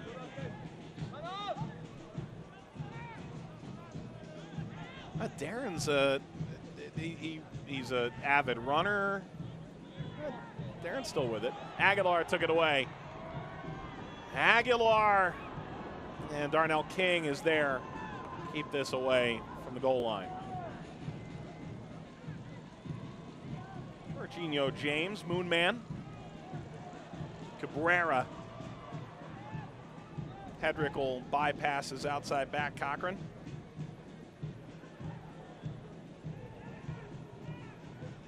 Hedrick was part of that amazing defense. This ball across, Small off the back of Seth. James rips, bounces down to Cochran. Unsettled times here. San Antonio on the back. Carlos Small almost puts his name in lights on this one. In RGV lore, first touch, second, off his chest. Good stuff by Mike Seth getting involved here as Darnell King got hung out to dry a touch. Forgot something, buddy. Carlos Small and Arabe Anito in Panama, CONCACAF League, CONCACAF Champions League, played in some really big games for them, and he and his brother Rico Small really showed out. Gordon. There's Seth. Played across by Presley. Comes out to Lopez, who gets shoved to ground, and that's fair play according to Rubiel Vasquez.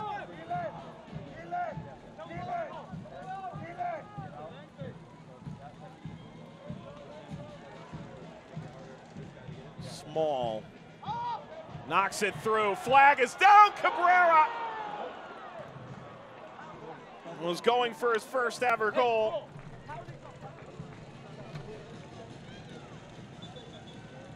It's hard not to like this kid. Why not? Everything has been transition all night long, and this is really the first time he's got the opportunity to go forward. Does a good job holding that fine line.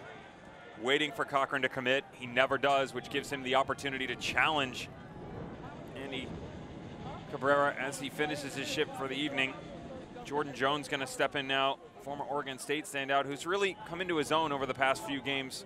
Jerson Echeverry telling us that early on in the season, not really possessing the form which would enable him to break into the starting 11. But Echeverry very happy with the 17-year-old Colombian and what he did over the course of 57 minutes.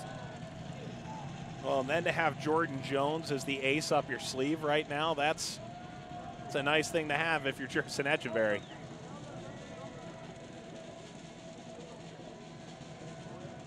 So Cardone will drive this away for San Antonio.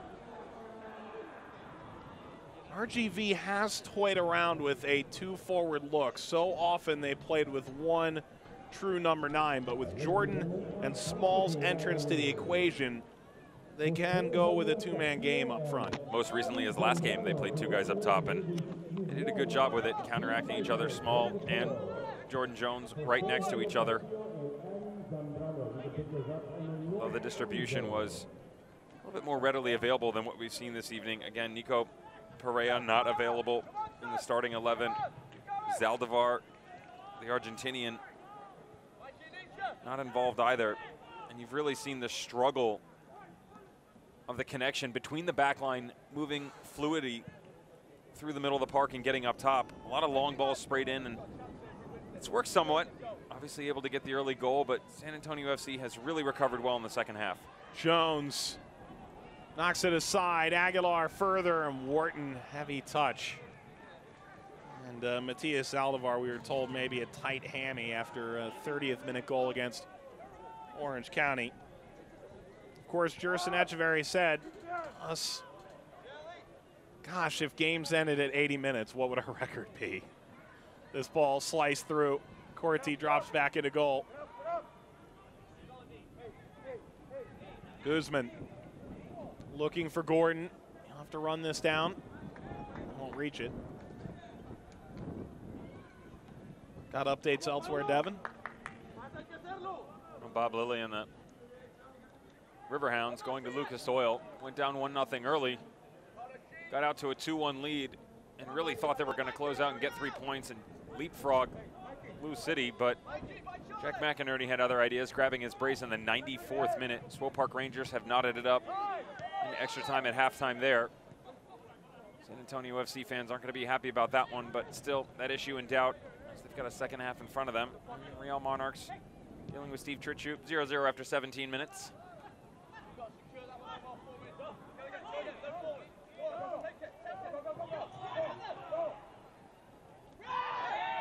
Presley without Tavero sliding through, and from behind that had to be a perfect challenge. It just about was.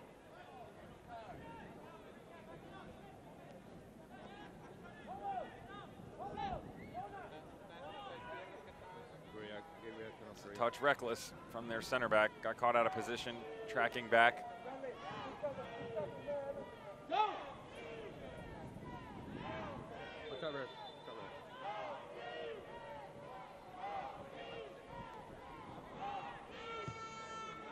Lang. This will fall for Cochran. Gordon. Cochran overlapping. Ball knocked across. Header steered in, but it won't count. Won't count from Lopez. Foul whistled in advance.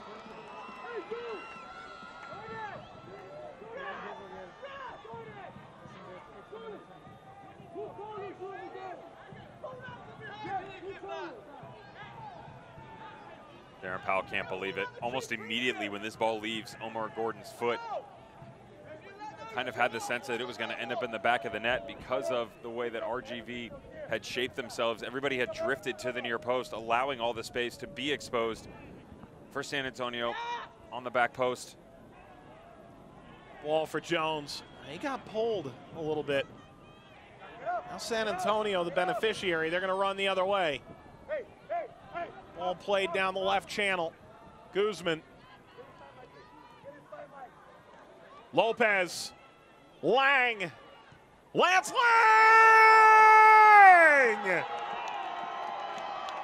Well, his first for San Antonio is an absolute beaut.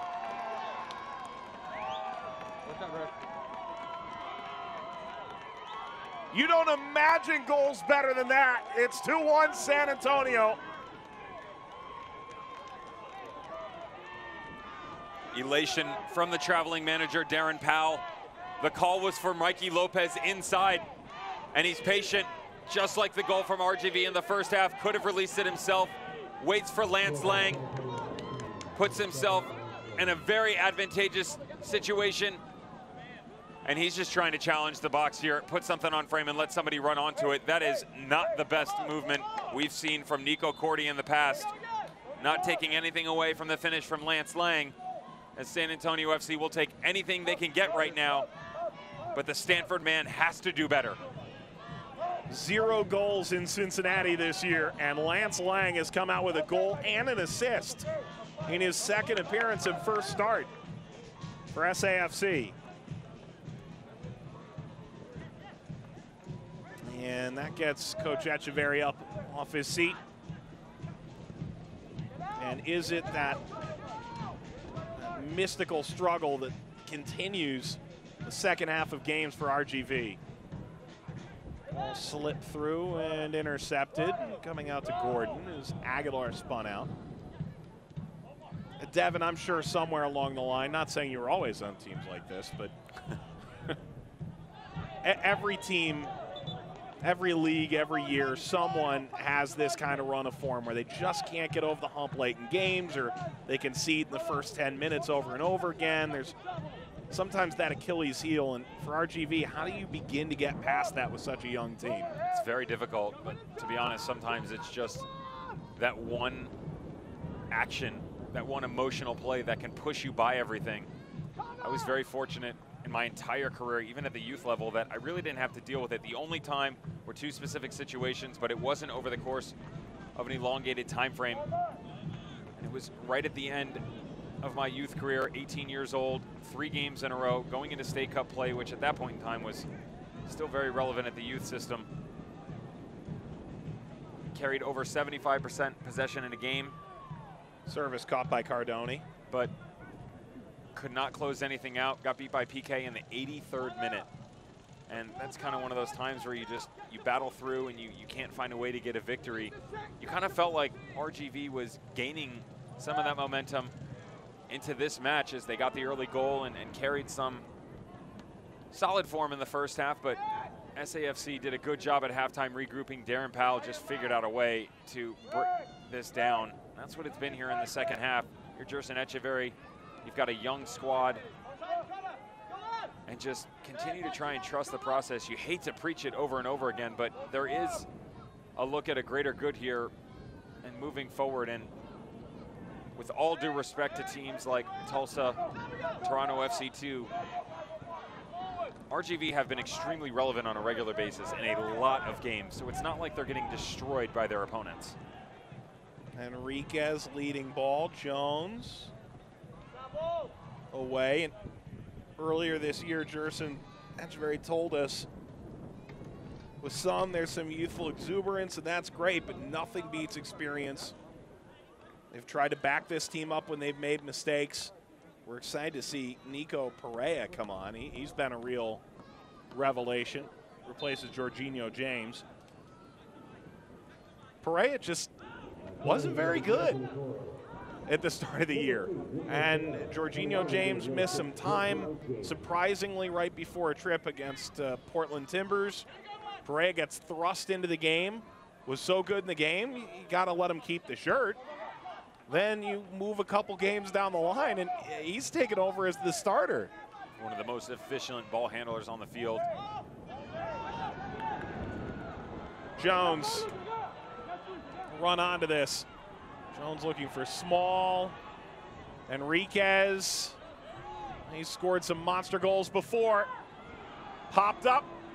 Brought down Wharton. How did RGV not steer that on target just once?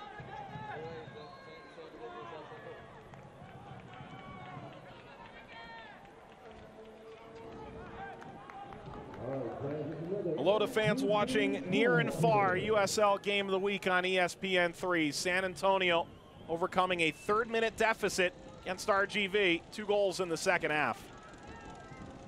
Enriquez. Header popped up. Small. Small was going for it all. And Cardoni will take over. Get an inside look. Life on and off the field from a player's perspective. It's every Wednesday evening, the latest edition of From the Pitch on USLsoccer.com. Find it right there on the home page. You'll see Billy Forbes, Christian Duke with some of the latest works. Both having to say goodbye to cities they knew really well. Forbes, former San Antonio guy, going to Phoenix.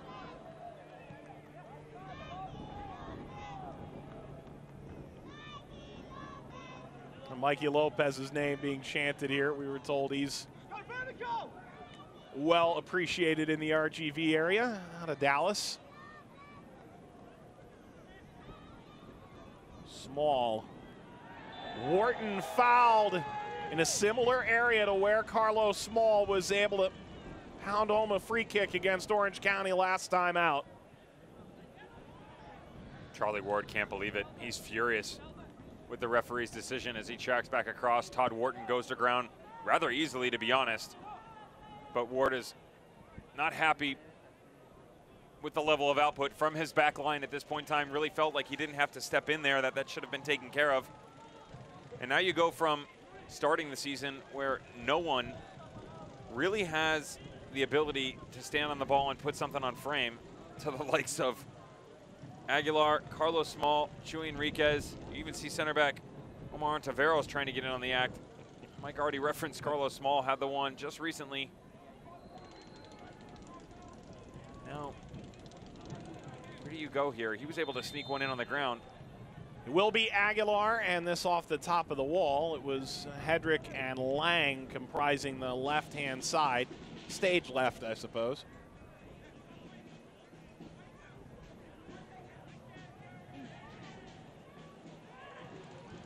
It's a corner for RGV.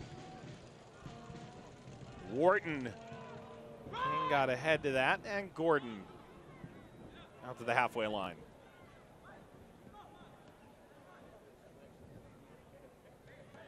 Another trick.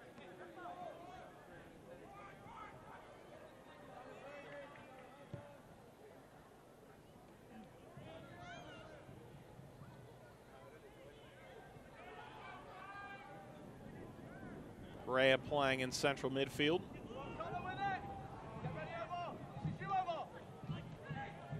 Sullivan.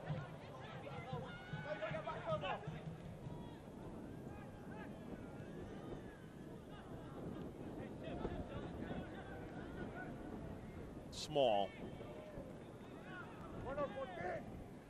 Service gets off the back of Cochran and out for another corner.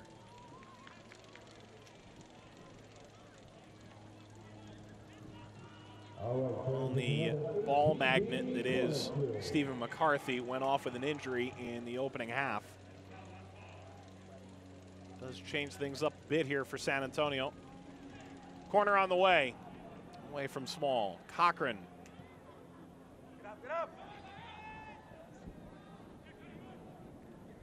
Presley puts his body on the line and sprints into the attack. Ball lofted across. Gordon showing his speed, won't get there. And Guzman was thoroughly offside for the entirety of that transition. He had Gordon, though, streaking on the back post. Just couldn't really put the pieces together. Connor Presley has been very impressive over the first 71st minutes we've seen so far. That's some good English by me right there.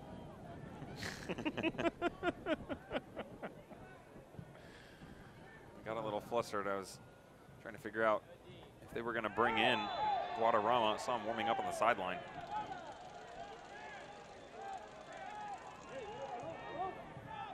Well, you should probably look at Twitter when this game is done, because Swope Park just scored an all-world kind of free kick through Juan Kazane, Juan Kamal. Whereas he's affectionately called by youth soccer teammates American Messi. might be a marginal over-exaggeration. Just a tad. Yeah. History's got to start somewhere. Wharton, yeah, that's the truth. Well, it's all come up daffodils here for San Antonio, up 2-1. Trailing in the opening 5 minutes. Their offense lacking a bit of bite early. Cardone will come out, steer this aside, but the flag had gone up.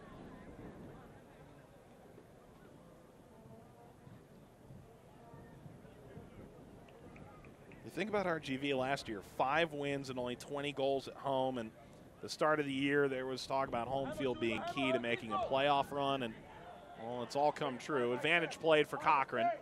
Presley sends it for Gordon.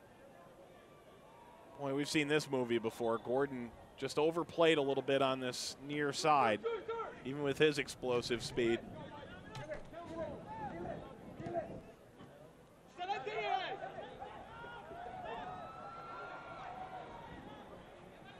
King trying to get away. Well, that was kicked backward, wasn't it? Darnell King gets away with one here. That 100% came off his foot. It's a pretty obvious back pass, no? Huh.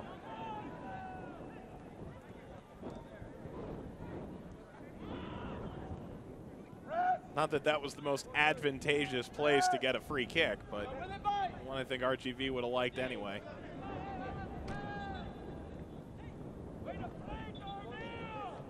Change coming. Sonny Guadarrama comes on trying to protect the advantage, and we've seen enough from Connor Presley. And another really good performance from a young San Antonio player. 100%, and this is just trying to get some fresh legs on because his form hasn't been as prevalent here in the second 45 minutes, but didn't necessarily deteriorate either. Game plan went a different direction. Connor Presley just falling out of sorts. Guadarrama steps in. Thought that maybe they might pull Guzman off and let Gordon run around up top. Throw Connor on the outside and slide Sonny into the 10 spot. Not the case. Enriquez driving that. Gordon. Well, that was much more emphatic. D struggled with that. There's Lang, the go-ahead goal for San Antonio. A goal and an assist tonight. He assisted Presley's goal in the 49th and added a 62nd minute tally himself. Keep it moving, simple. Stay up to date with all the best from social media around the USL by watching Off the Post with Kelsey Steele every Friday evening on the USL's many varied social media channels. And now you know. Guadarrama, excellent. This teed off. Corti will get down, prevent Guzman opening his account on the night.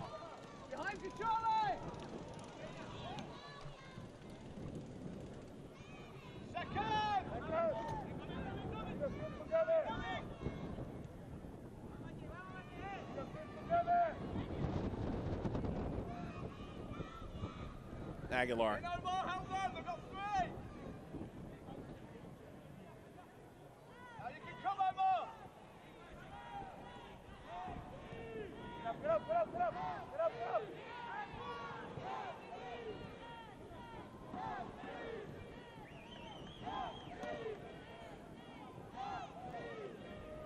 Service to Small. Chests it down, takes the bump from Hedrick. Was looking for the and one.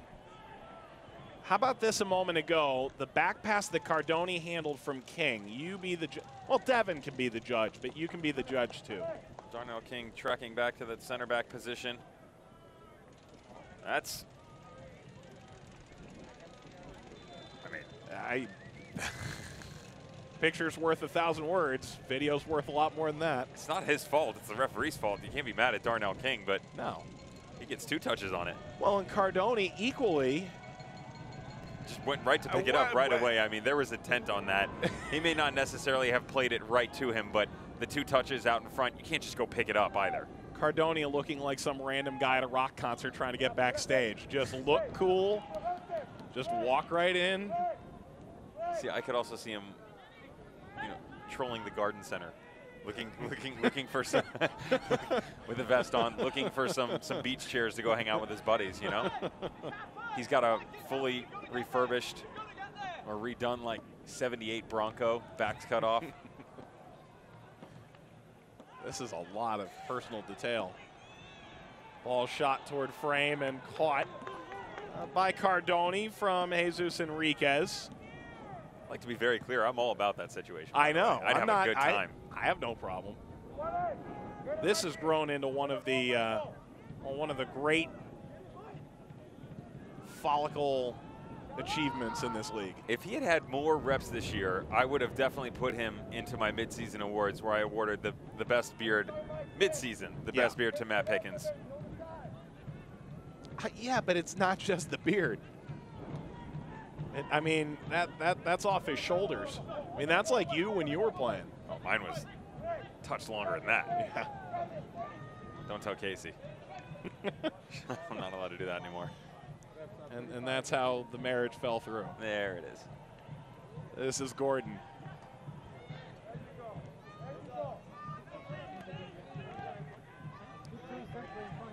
Kept in by Lopez. Swerves in across, looking for Gordon. Corti came off his line and able to steer it aside. Still more now. Hedrick. Slid right into Gordon, and now Perea.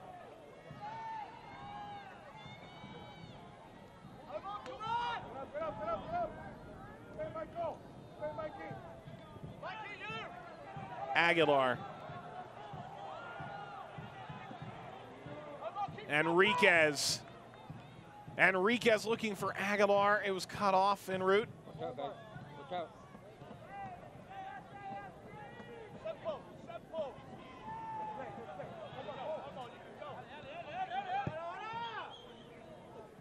I can't see the goal. 79th minute now. Small trying to close down.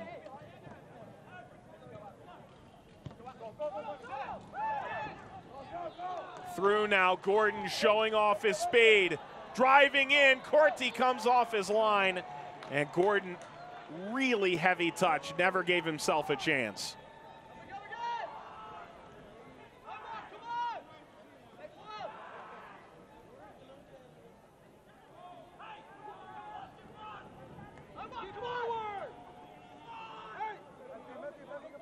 RGV will control here. One of the better defenses in the USL. Can't say that about their offense. A group that comes off their biggest win of the year against Orange County on the road, the #2 team, 50-point team out in the West. And a group that, with their second consecutive win, maybe could start to feel it. And Devin, you mentioned it earlier, it's staggering. 6 unbeaten twice this year, and they still haven't won 2 games back-to-back. Small. King makes easy work of this. Not only have they not won 2 games back-to-back, they've only won 4 games overall. So that gives you an even broader idea of what those unbeaten streaks were. They've only lost 9. It's just that they've got a dozen draws. I mean, Bob Lilly is salivating at that concept of a dozen draws. He's all about it.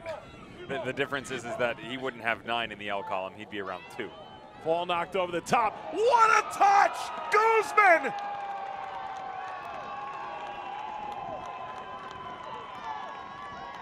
Oh, the ingenuity from Ever Guzman. 3-1 to San Antonio. Get off a 3 and I'll get the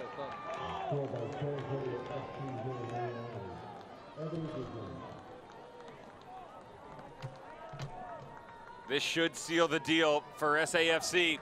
How about the distribution? Coming right out of the middle of the park. Good ball over the top.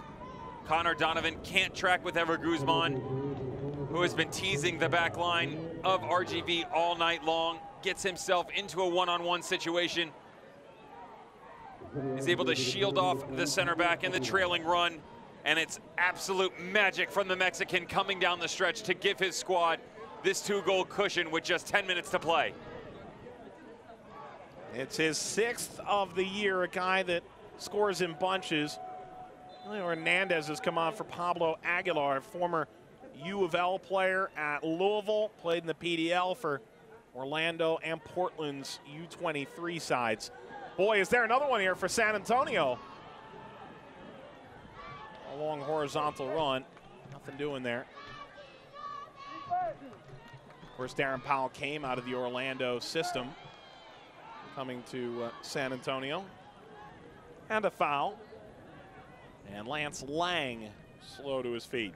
So Presley scores his first pro goal. Lang scores his first for San Antonio. And Ever Guzman now has his 6th of the year.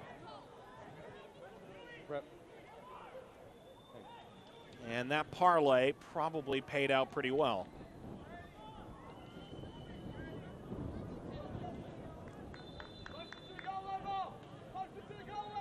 It'll be Lang with that vicious lashing left foot.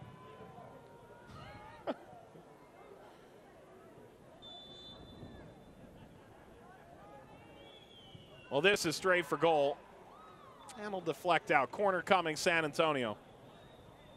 Devin, I think a lot of people look at where San Antonio is on a 4-game losing streak, see them go down in the 3rd minute on the road to HEB Park, and almost leave them for dead. With as much time as it is, it's so hard to play here.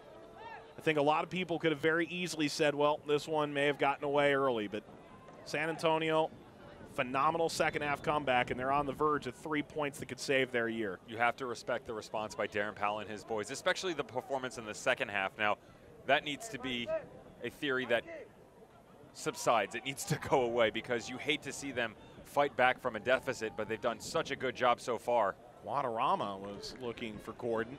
Easily it could have been 2-0 and then put your head down, and the 1-game match turns to 4, 4-5, and the next thing you know, you're sitting down in 12th, 13th looking up going, wow, where did this all go wrong? But that wasn't the case. They fought back. They were valiant and brilliant down the stretch. They've gotten it to 3-1. And they've really gained some confidence on the offensive side of the ball, which they've been lacking. You see guys like Connor Presley. You mentioned Lance Lang. Not only did he get the goal, great assist as well. And Ever Guzman, who was quiet all night long, not really in the forefront of everybody's thought process tactically, as you saw a lot of Mikey Lopez, Omar Gordon. But he did a good job biding his time, very, very patient. Consistency and patience have been the words that we've used over and over again this evening. Good job by him to close things out in the 81st minute.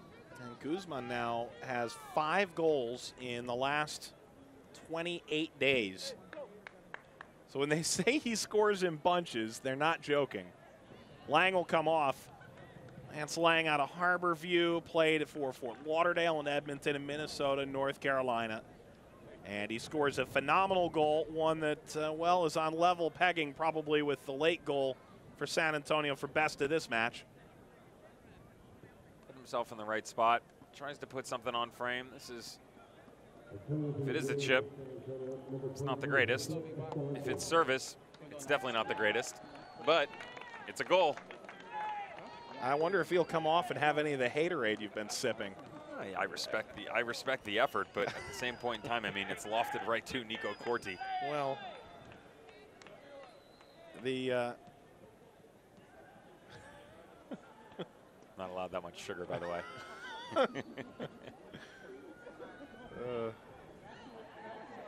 One of our commentators calls it the committee of obscure goals or something to that effect. It's was it a cross or was it not? And who gets it's the dubious goals committee, come to think of it. I think that's what you're hinting at here. There's a gray area there, and as a player, you always strike that.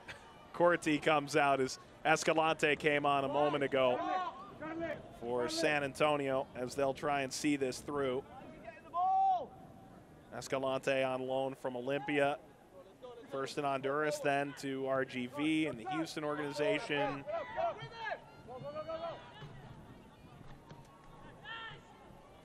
Guy who, when motivated, is among the most electric threats in this league, 23 in white.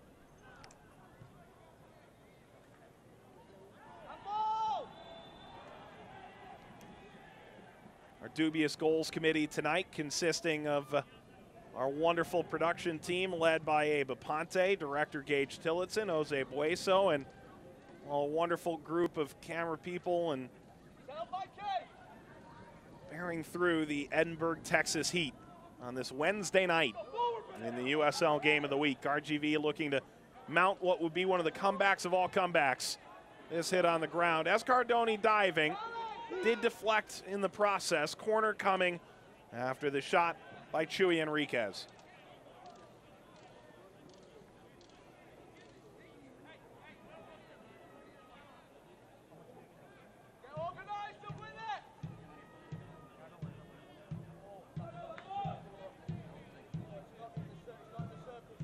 Enriquez, header steered off frame.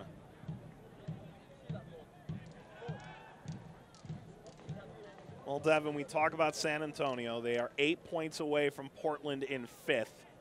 3 points tonight could move them to the edge of the playoffs if Tulsa gets another one against Swope Park. This is a team that was the best defensive group in the league last year. 24 goals allowed. It's blossomed up to 36 so far this year.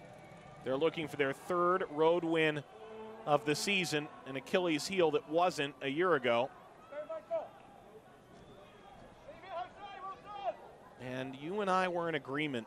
If San Antonio looks at last year and says we gave our best in the first 25 games, they can look at this year and say maybe our best is yet to come, and that might be better than not. Streaky, fell out of form, but starting to find it now. At least they think so. After this comeback in the second half, you have to give them a lot of credit. This is a difficult place to play in general, yet alone to mount something with just 45 minutes staring you down. And a schedule that, when you start to track and look and see exactly what they can do coming down the stretch, you know, what are they capable of? I already mentioned the Zions Bank challenge that they're going to have to deal with almost immediately. It's only 5 short days away, but then around the corner, Phoenix Rising, Tulsa, Swope Park, St. Louis. You do get a stretch there where it's the Tulsa, S2, Las Vegas, and then you finish with RGV, which again, RGV away from home is totally different. So some manageable games in that area, but to show that you can mount a comeback like this after your performances over the past 4 games, that really does give you the momentum and the thought process that you can go on the road and do it again versus the likes of Real Monarchs, who they've already taken down this season. Yeah, I think if you look at the Monarchs in Phoenix, whatever you get out of that is positive. Those are probably the 2 top teams in the West. No offense meant to Orange County in particular, who could certainly make that claim. But after that, there's some 6-point games in there, so to speak, and if you don't win those, you don't deserve to make the playoffs. It's really simple at this stage of the year, where Mikey Lopez will go into the book, a yellow card.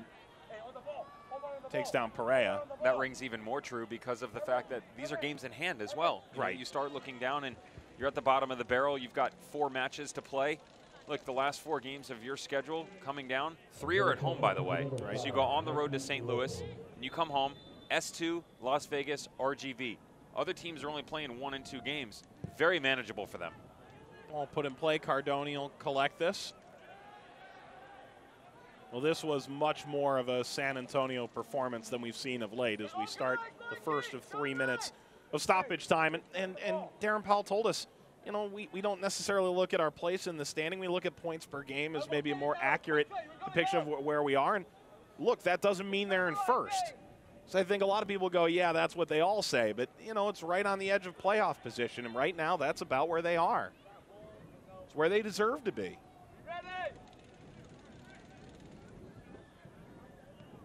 I think that fan base would love another crack postseason play.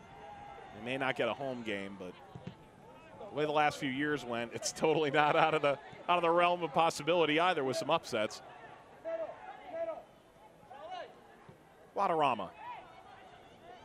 Ward. Field, Escalante.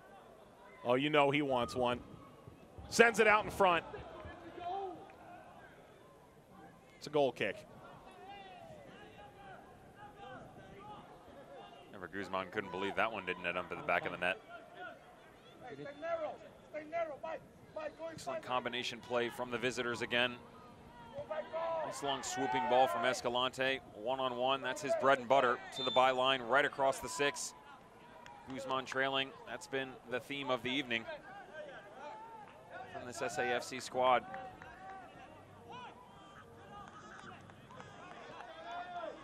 There's some good words and banter back and forth between Joey Enriquez and Charlie Ward. San Antonio and RGV went down to the wire, was it 2 years ago? I mean, these guys have played some really significant games, and I look at that last game at Toyota Field on October the 13th. Can't help but think there's going to be something on the line there for, at minimum, San Antonio, but I think RGV is always down to spoil a good party. I'm surprised that with all the, I don't want to call it bad blood, but history, we'll say, between these two squads, that it wasn't a rougher match, that you didn't see some more heavy tackles flying around the pitch. I mean, part of this is, you know, look at RGV, this team compared to last year's team, not a lot of carryover. Not bruisers either. They're not guys that go get stuck in, much more tactile in their movements, like to move the ball around the pitch and go in transition. They're not really guys that are going to get stuck in and really impose their will from a physical standpoint. Referee wants to get this thing back underway.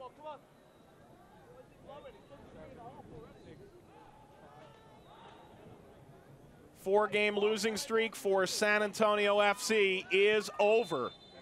3-1 win. They go down in the 3rd minute, and Darren Powell must have come out with some kind of halftime speech, because this group comes out 4 minutes off the break, scores their first, and finish 3-1 winners over RGV in the South Texas Derby. Extremely impressive from San Antonio Football Club coming into HEB Park and being able to pull off this comeback, because they have only given up 2 losses all season long here. So a difficult place to play, but they came into the Lions' Den, struggled in the opening 45, able to regroup and come out very strong in the second half. They have to be very proud of themselves with these 3 points. Highlights, stats, and we'll wrap this one up when we come back in the USL Game of the Week.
Well, the manager has to be happy. He makes 4 changes to his lineup coming off their 4th consecutive loss. They go on the road, and the supporters that made the trip down to Edinburgh get to meet with the gaffer himself. It finishes San Antonio 3 and Rio Grande Valley 1 in the USL Game of the Week. With Devin Kerr, Mike Watts full-time highlights, and, well, RGV have scored first a lot this year. That doesn't mean they've taken points from it. It was the case again tonight. Same story, different day. Got out early. Great stuff by Chuy Enriquez.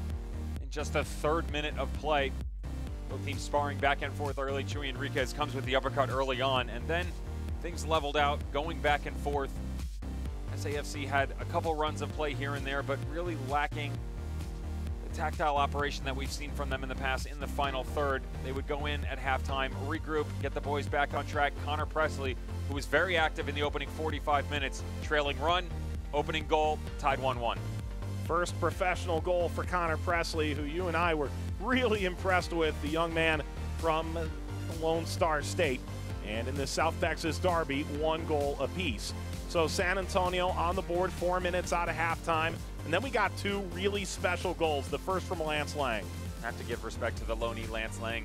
Excellent assist to the trailing run by Connor Presley just 13 minutes prior. And then he puts himself in the appropriate position, shifting all the way over from the left side of the pitch.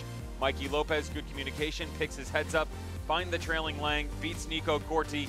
Again, questionable goalkeeping by the former Stanford standout, but Lance Lang and SAFC and Darren Powell will take it nonetheless. But they weren't done there. 81st minute. Guzman comes on. Great ball by the substitute Guadarrama. Finds him in open run of play. And just a crafty little touch right over Nico Corti, who gets caught off his line. That is a great finish by big number 99 up top. That's as direct as he gets. He beats Connor Donovan to the inside, beats Corti over the top, and makes it 3-1 as Darren Powell, yeah, he's pretty excited. This team so desperate to pick up a win and to get 2 goals like this to seal it. Well, something special at HEB Park tonight for San Antonio.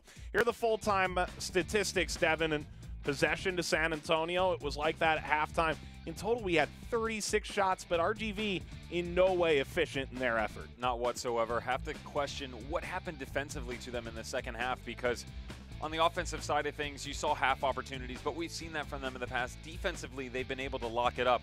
SAFC regrouped at halftime, did such a good job. As we're chatting right now, they are actually sitting in the number 8 playoff spot. Now, Swope Park Rangers are tied with Tulsa, so that game has to finish out. But because of goal differential, they occupy the number 8 spot. If Tulsa can get a favorable result tonight, that would drop them down, push SAFC into the playoff race, sitting at number 8. And they do have a game in hand on Swope Park as well. Here's what's coming up in the USL Game of the Week slate on ESPN3 as RGV takes on Phoenix Rising on September the 5th, a Wednesday night, 10:30 p.m. Eastern time start out in the Arizona desert. And Real Monarchs and St. Louis.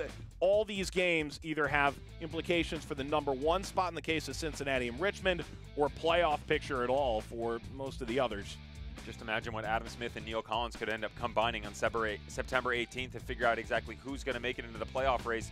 The Rowdies' window of opportunity is closing. Nashville finding some better form recently, but look, there is a boatload of opportunity for all of these squads to get back into it. Anthony Pulis, Real Monarchs, that could be an interesting one as well. So full-time, RGV disappointed in the final result. They score early. They end up falling on 3 second-half goals in the South Texas Derby. San Antonio picking up an important 3 points as they edge to the edge of playoff position. For Jose Bueno and Abe Aponte and Gage Titsotsin, Devin Kerr alongside Mike Watt saying thanks for watching. San Antonio 3, RGV 1. Thanks for watching the USL Game of the Week.